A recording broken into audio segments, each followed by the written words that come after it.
Welcome back to Breslov campus. Insights in the Parsha of the week, Parshat Shelach.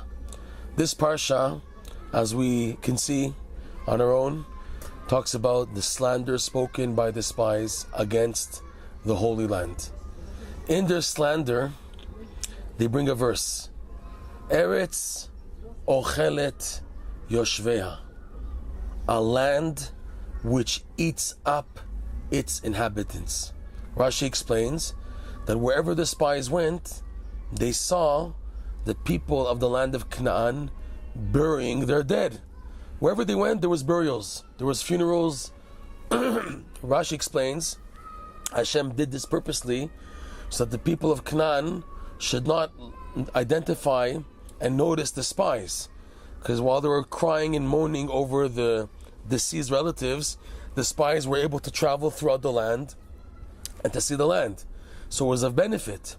But they used it as a slander to express wherever he went, people were burying their dead, to show that this land is like very contaminated, it's possessed, it's a dangerous land. Proof is wherever he went, people were just dying. There were casualties everywhere.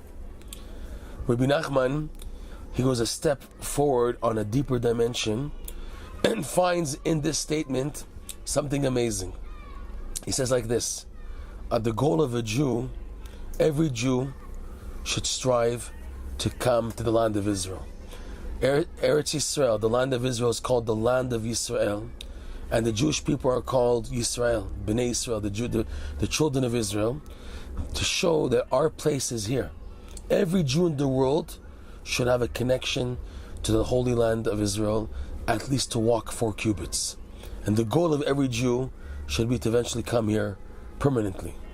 And he teaches Rabbi Nachman that a person can reach such a level of being absorbed into the holiness of the land that he becomes a part of the Holy Land. That a Jewish person who comes to live in the Holy Land actually becomes a part of the Holy Land. And he explains this idea with an analogy that when a person eats a food item, for example, a person eats an apple, initially the apple is a vegetation item from the vegetable world. Okay, it's inanimate, and the person is a human being. The human being eats the apple. What happens really, if we look at the whole perspective, what happened to the apple? The apple actually now became a part of the human being. The apple went up from the vegetable domain to the human domain. Here, the human being ate the apple. It's not like it's coming in and coming out. No, it's coming in, and the nutrients and the parts of the apple become a part of the person. So if you look at it, Rabbi Nachman says, what happened is that the apple became human now. The apple became a part of the human being. And he says, Rabbi Nachman, the same thing of the Holy Land. Eretz Yisrael, this Holy Land, has such a power that people who live here, but sincerely live here, they live here for the purpose of coming closer to Hashem, they become absorbed by the land. They become a part of Eretz Yisrael. And this, Rabbi Nachman explains, is what the verse is saying. Eretz ochelet yoshveha. It's a land that eats up its inhabitants. That the one being eaten up becomes a part of the one eating up.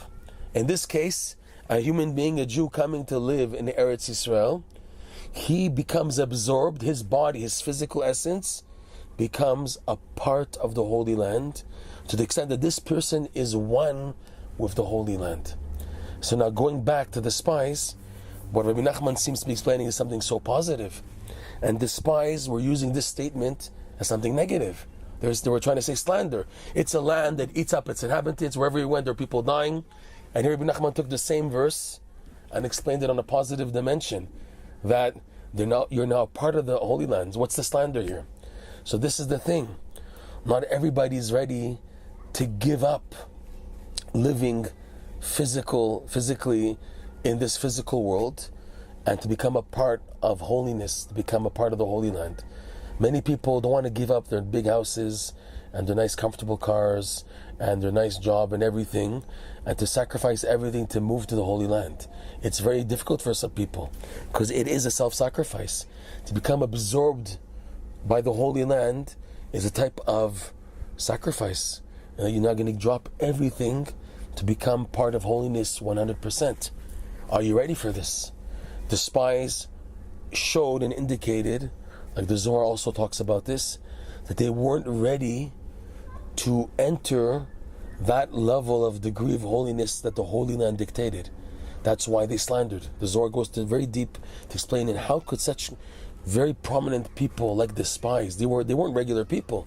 It says, they were Anshe, they were very, Rashi explains, they were highly chosen people. They were big people, and they spoke slander against the Holy Land. What's going on?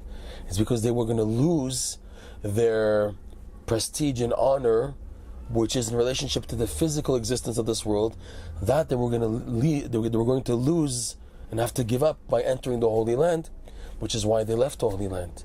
And so too, only people who are really willing to sacrifice everything in order to truly be a Jew, such a person can become absorbed by the Holy Land, the true Holy Land, and become of Eretz Yisrael. So it fits in even according to the simple meaning of the verse that it was a slander, because it's a level. Not everyone is ready for this merit to become absorbed by the Holy Land, but a person who does have this merit, it is a great, great benefit and merit physically and spiritually.